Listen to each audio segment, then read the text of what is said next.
Selamat datang di Mata Dunia, program yang mengupas berita dan peristiwa global dari berbagai belahan dunia. Saya Sanas Kairus akan menemani Anda, berikut berita selengkapnya.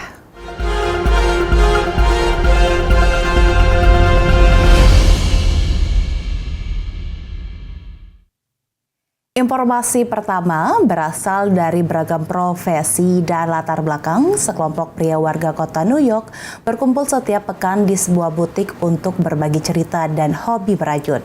Saksikan bagaimana mereka menghadapi sekian banyak stereotip yang lekat pada kegiatan ini, mulai dari identik dengan perempuan hingga gaya hidup yang lebih irit.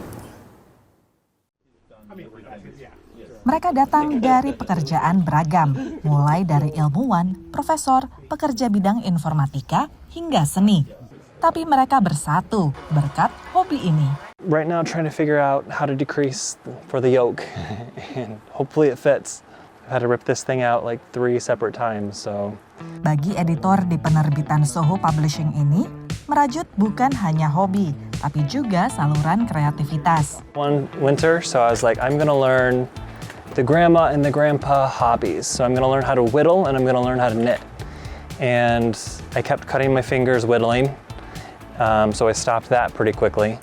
And then, I don't know, knitting I didn't expect to enjoy it. It was just a joke, but it was fun. Seminggu sekali, Jacob dan para pria ini menikmati merajut sambil ngobrol-ngobrol di sebuah butik di Manhattan.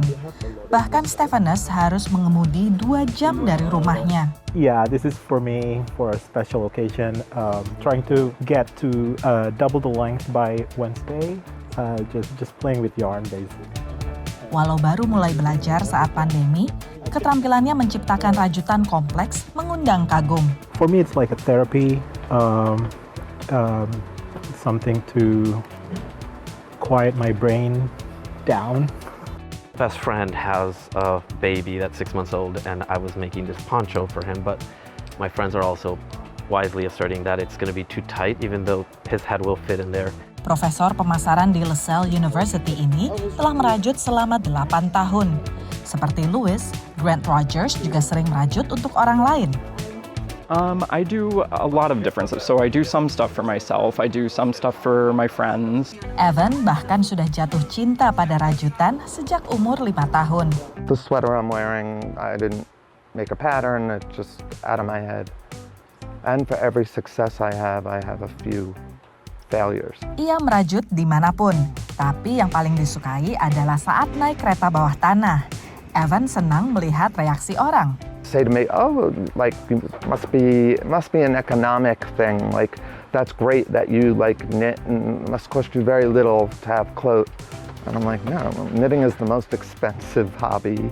Karena seperti terlihat di tas-tas mereka, isinya penuh benang berkilo-kilometer, lusinan jarum rajut, dan majalah-majalah merajut lengkap dengan pola.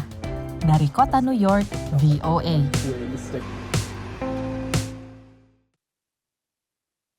Informasi selanjutnya, Library of Congress di Washington DC adalah perpustakaan terbesar di dunia dengan koleksi manuskrip kuno dan langka Indonesia yang hampir mencapai 190.000 buah. Dengan bantuan kantor di perpustakaan di Jakarta dan pustakawan di Washington DC, banyak manuskrip kuno yang dapat diakses oleh publik di Amerika Serikat.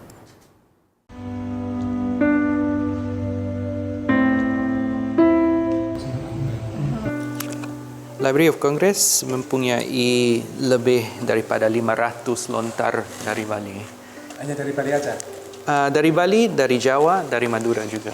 Tidak hanya naskah daun lontar, Joshua Kueh juga menunjukkan salinan Bapak Tanah Jawi tahun 1862 dan manuskrip Batak Langka tahun 1870-1900. Ya, Hotapoda. Jadi bahasa Hotapoda. Jadi bukan bahasa yang bisa dibaca ataupun dibaca oleh masyarakat umum, oleh datu-datu. Beragam manuskrip kuno dan langka Indonesia itu tersimpan di Library of Congress, perpustakaan terbesar di dunia yang memiliki kurang lebih 175 juta koleksi. dari manuskrip langka, audio, video, ataupun alat perekam suara kuno seperti ini. Menurut Joshua Kwe, pustakawan Asia Tenggara di Library of Congress, dari data tahun 2021 ada 117.567 koleksi Indonesia di divisi Asia yang sudah dikatalog. Lebih kurang separuh koleksi dari Indonesia. Asia Tenggara ya? Ya. Kalau Asia semua? Asia semua mungkin terbesar nih dari negeri Cina. Andre Decker yang mendampingi Joshua adalah juga seorang pustakawati yang sedang mengikuti program residensi di Perpustakaan Kongres. Andrea yang menulis disertasi tentang dangdut koplo ini sempat melakukan katalogisasi terhadap buku-buku Indonesia terbitan lama ini. Saya mendapat metadata-nya dari informasi yang terletak di bukunya untuk mengkatalognya supaya warga masyarakat, warga Amerika bisa mencarinya dan bisa mengakses buku tersebut. Selain di divisi Asia, koleksi Indonesia juga bisa ditemui di bagian lain Library of Congress, seperti di American Folklife Center. Sampai saat ini, jumlah total koleksi Indonesia di Library of Congress mencapai 190.000 buah. Ada hotel sebentar lagi. Mau cobain? Betul, ya. Tapi waktu itu hotelnya masih bernama Hotel Oranye. Oh, Hotel Oranye ya. Urusan menyimpan dan merestorasi manuskrip kuno, Perpustakaan Kongres, kata Joshua, punya ahli terbaik di dunia. Tantangannya adalah membaca atau menafsirkan isinya. Kami tak mempunyai orang yang bisa membacanya. Jadi kami pun bekerja sama dengan Jakarta dan juga cendekiawan untuk buat deskripsi tentang bahan-bahan ini. Beruntung sejak tahun 1960-an, di Jakarta ada kantor Perpustakaan Kongres yang punya peran besar membantu proses katalogisasi sehingga banyak manuskrip kuno yang bisa diakses oleh publik. Dari Washington DC, Supriyono, Rere Wahyuti, Alam Burhanan, VOA. Informasi berita lainnya akan kami sajikan usai jeda berikut ini. Tetap saksikan Mata Dunia.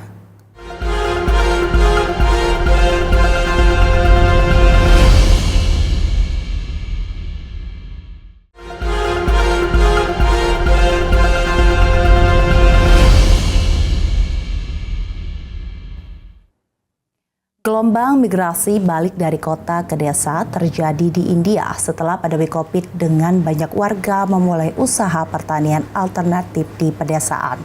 Usaha pertanian seperti ini membawa harapan untuk menciptakan lapangan kerja dan menghidupkan kembali ekonomi pedesaan. Papu Kumar baru pertama kali melakukan panen kunyit. Ia berharap ini bisa mengubah lahan pertanian yang ditinggalkannya bertahun-tahun di Desa Hardial di India Utara menjadi sebuah usaha yang menguntungkan. हमें इसमें काफ़ी बेनिफिट लगा है, इसलिए बेनिफिट लगा कि मक्की लगाओ तो उसमें बीमारी होती है, बीमारी होने की वजह से कभी मक्की चलती है कभी नहीं चलती है, ओबारा पशु जो है नुकसान कर देते हैं आके खेतों में, या तो फिर जंगली जानवर होते हैं नील गाय वगैरह और बारहसिंगे दूसरे हिरण वगैरह वो भी आके नुकसान करते हैं. Kumar dulu putus asa karena sulitnya bertani dan penghasilannya kecil. Jadi ia termasuk di antara ribuan orang yang dulu mencari pekerjaan ke kota, sehingga lahan pertaniannya yang luas menjadi terbengkalai. Tapi Kumar kembali ke desa ketika pandemi Covid memukul penghidupan di kota. Kumar terinspirasi menanam kunyit oleh seorang purnawirawan militer yang setelah kembali ke desa mengubah lahan pertaniannya dengan menanam kunyit yang banyak dipakai di dalam masakan India.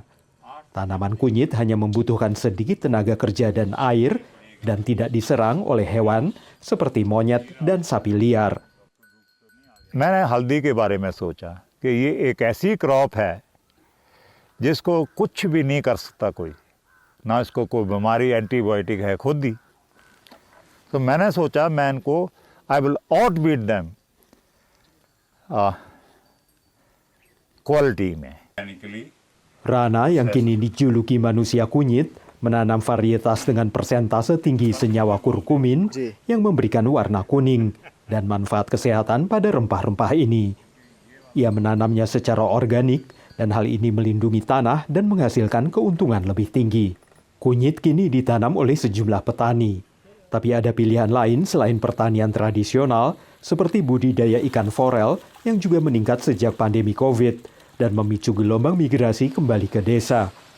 Ikan forel berkembang pesat di aliran air dingin yang melintasi wilayah perbukitan. This is a good opportunity or good venture for unemployed youth. They have come back to their home and they are searching for such opportunities. Mantan kontraktor bangunan ini membangun sebuah usaha yang sukses dengan menjual ikan forel dan mendirikan tempat penetasan untuk memproduksi benih ikan. Bisnis ini meningkatkan pendapatannya. 2 साल हो गए सीड का, एक साल में मेरा 5-5 लाख का सीड बिक जाता है जी यहाँ से। और जो फिश है वो भी डेली 5-6 हज़ार की बिकती है जी यहाँ से। Rames Jaswal memulai usaha budidaya ikan beberapa tahun lalu dan mengatakan ada sejumlah kendala yang dihadapi seperti perubahan iklim. थोड़ा ग्लोबल वार्मिंग की वजह से बहुत दिक्कत आ रही है, टाइम पे बारिश नहीं हो रही है, बर्फ नहीं पड़ रही है, तो ऐसी दिक्कतें हैं। जब तक साथ दे रहा है कुदरत तब तक तो चलना ही पड़ेगा. Harapannya adalah bahwa usaha-usaha pertanian semacam ini akan meningkatkan ekonomi pedesaan dan menciptakan mata pencaharian pada saat India bergulat dengan pengangguran. Dari Arlington, Virginia, saya Helmi Yohanes dan tim VOA. Bagaimana kalau tarif dinamis yang diberlakukan taksi online diterapkan juga ke harga makanan di restoran cepat saji? Inilah salah satu gagasan kontroversial yang muncul di saat jaringan restoran waralaba Amerika Serikat pemasukannya tertekan baik di luar maupun di dalam negeri di tengah tingginya laju inflasi. Tidak hanya konsumen yang mengalami dampak tingginya laju inflasi, tapi juga pemilik usaha, tak terkecuali usaha santapan cepat saji di restoran waralaba. We're seeing fast food restaurants increase their prices in response to inflation as well as rising wages. In some states, the minimum wage is being increased. And so they have to work that into their hourly wage that they're paying their employees. And they're going to pass that off to the consumer, which is also why you're seeing an increase in their prices. Di tengah tekanan inilah jaringan restoran waralaba Wendy's menggulirkan proposal memberlakukan harga dinamis, mirip tarif dinamis yang ditawarkan taksi online, seperti Uber dan Lyft di Amerika Serikat dan Grab di Asia Tenggara. Historically, companies just set one price that was constant across time. Pricing algorithms allow companies to change prices throughout the day. During the busy times, they can obviously increase profits then, and also some consumers will want to shift to the less busy times. Prices are lower. Gagasan ini mendapat beragam respons dari konsumen. Hamza adalah seorang sopir Uber dan setuju dengan harga dinamis. Like today, it's no one inside, but the prices is good. When it's gonna get busy, it's gonna be like more expensive because they're gonna work harder, the staff. Right now they do nothing, they're just preparing and they're ready. That's why it's gonna be cheaper. That's a good idea, yeah. Tapi banyak konsumen lain tidak setuju. Because I live around here, it's pretty terrible to charge more certain time. Most people don't have the money. That's quite strange. I really have never heard of that. So it's potentially a deterrent from purchasing food. Merespons reaksi negatif ini, Wendy's akhirnya mengurungkan niatan memberlakukan harga dinamis dan sebagai gantinya berniat menggulirkan diskon pada jam-jam tertentu. We're seeing some of these fast food restaurant chains underperforming because they've raised their prices and consumers are starting to see that and it's affecting their wallets. You can go to a McDonald's, a Wendy's, a Pizza Hut and still pay the amount that you would for a sit-down restaurant meal. And so it's just not worth it. It's easier, it's less expensive to eat at home. Menurut data indeks harga konsumen terkini yang diterbitkan oleh Biro Statistik Ketenagakerjaan, ada perbedaan jauh antara kenaikan harga makanan di restoran dengan harga makanan di rumah. Bila harga bahan makanan yang kemudian dimasak di rumah hanya naik 1,2% dibandingkan tahun sebelumnya, maka harga makanan di restoran meningkat 5,1% dibandingkan tahun lalu.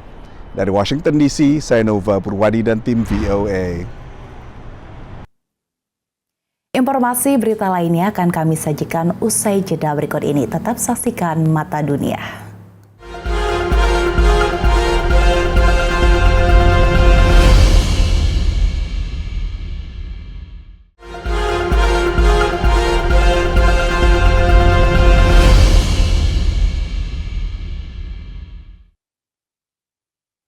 Tiongkok membangun pelabuhan besar di Peru yang bisa menjadi pintu gerbang bagi perdagangan Asia ke kawasan Amerika Selatan. Namun menurut warga setempat dan analis keamanan, manfaat ekonomi pelabuhan ini ada konsekuensinya. Teluk ini sudah tidak dapat dikenali lagi oleh Miriam Arce hanya dalam beberapa tahun saja. Ya esta bahía ya ha dejado de ser bahía, está totalmente tapada. Miriam sudah tinggal di komunitas dekat pelabuhan baru Chancay di Peru selama hidupnya. Menurutnya, pembangunan pelabuhan ini merusak lingkungan dan mengganggu 20.000 keluarga yang tinggal di dekatnya, karena limbah dari proyek ini berakhir di lautan. La pesca ha desaparecido y va a desaparecer más porque donde se está construyendo el puerto es un lugar donde era la reproducción de peces. Pembangunan pelabuhan besar di kota Chancay, sekitar 70 km utara ibu kota Peru, Lima, diperkirakan akan selesai pada akhir tahun ini. Tujuannya adalah menjadikan pelabuhan ini sebagai pintu gerbang perdagangan Asia ke Amerika Selatan. Perusahaan BUMN Tiongkok COSCO Shipping memiliki 60% saham pelabuhan senilai 3,5 miliar dolar ini, dan 40% sisanya dimiliki perusahaan Peru. Que va a consolidar el liderazgo comercial que tiene China en relación a América Latina y va a fortalecer la relación comercial que ya tiene con el país, ¿no? China ha desplazado comercialmente, somos el principal socio comercial en el mundo con China, ha desplazado a Estados Unidos. Desde 2015, menurut ekonom, ketertarikan Tiongkok terhadap Peru terpusat pada mineral dan bahan mentah lainnya di negara itu. No, de los 60.000 millones de dólares que el país exporta, 20.000 millones de dólares se van a China, pero con la particularidad que son exportaciones tradicionales, especialmente minerales concentrados de cobre. Menurut COSCO Shipping, pelabuhan ini akan menurunkan biaya dan mengurangi waktu transit barang dari 30 hari menjadi 20 hari. Dalam sebuah wawancara dengan wartawan Januari lalu, juru bicara COSCO Shipping mengatakan pelabuhan ini bisa menangani 1 juta kontainer per tahun. Perú es el líder, uno de los líderes de producción agrícola y que no tiene la capacidad o el acceso a poder llegar competitivamente al Asia. Hoy en día, esperemos el fin del 24 que este puerto va a dar esa oportunidad. Tiongkok mungkin juga memiliki ambisi lain dengan pelabuhan baru ini, menurut Guru Besar Hubungan Internasional Euclides Tapia. Esto vale evalúa, pero sí. Aquí no hay duda, aquí no hay discusión. Esto si tiene que cumplir una función militar, la va a cumplir y punto. Porque además está la Armada China involucrada en la construcción del puerto. COSCO Shipping belum menanggapi permintaan VOA untuk memberikan komentar. Para pejabat Peru telah memberikan COSCO hak eksklusif untuk mengoperasikan pelabuhan besar ini. Tapi awal tahun ini mereka mengatakan tidak memiliki kewenangan hukum untuk memberikan hak tersebut kepada COSCO.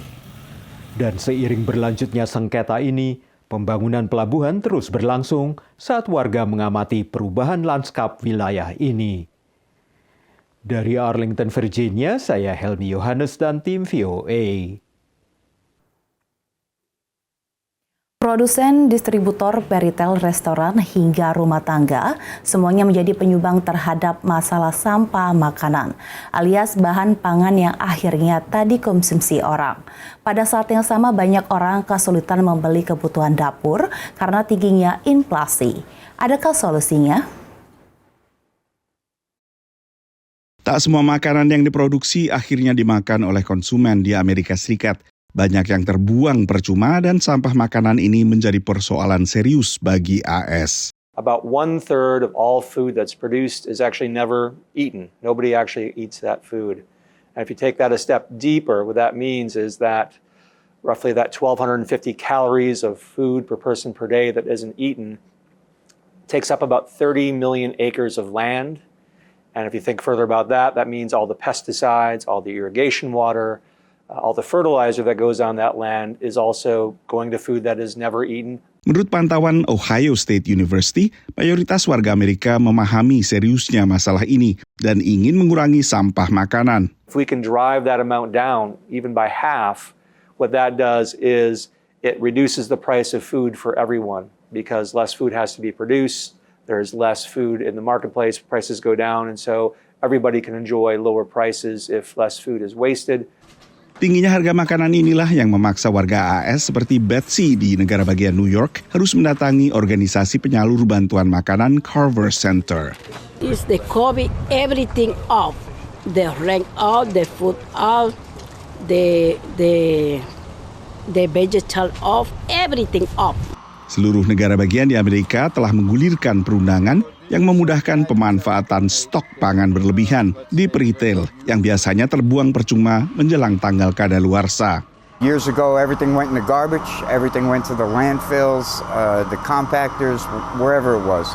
Now, over the years, so many programs have developed where we're able to donate all this food. Dengan kemudahan ini, makanan layak santap di retail seperti ShopRite bisa dialihkan ke lembaga amal, seperti Feeding Westchester. This applesauce here is actually missing one of the cups, so this can't be sold to a customer, but this can still feed a family. Kini sekitar seperempat bahan makanan yang disalurkan Feeding Westchester berasal dari sumbangan retail. It's definitely an education process. That's where I come in. I go into the retail stores. I train them on safe food donation practices and let them know there are a lot of benefits to the retail recovery program for them and for their community. Bahan makanan ini mungkin tak layak dijual, tapi masih layak untuk dikonsumsi. Departemen Pertanian AS telah mencanangkan target untuk mengurangi sampah makanan sebesar 50% pada 2030. Tercapai tidaknya target ini amat bergantung pada partisipasi sektor swasta sebagai produsen dan juga tentunya perilaku konsumen. Dari Washington DC, saya Nova Purwadi dan tim VOA. Baik pemirsa, demikian Mata Dunia kali ini. Saksikan informasi lainnya di Berita Nasional TV. Saya Sanas Khairus beserta kru yang bertugas pamit undur diri. Terima kasih dan sampai jumpa.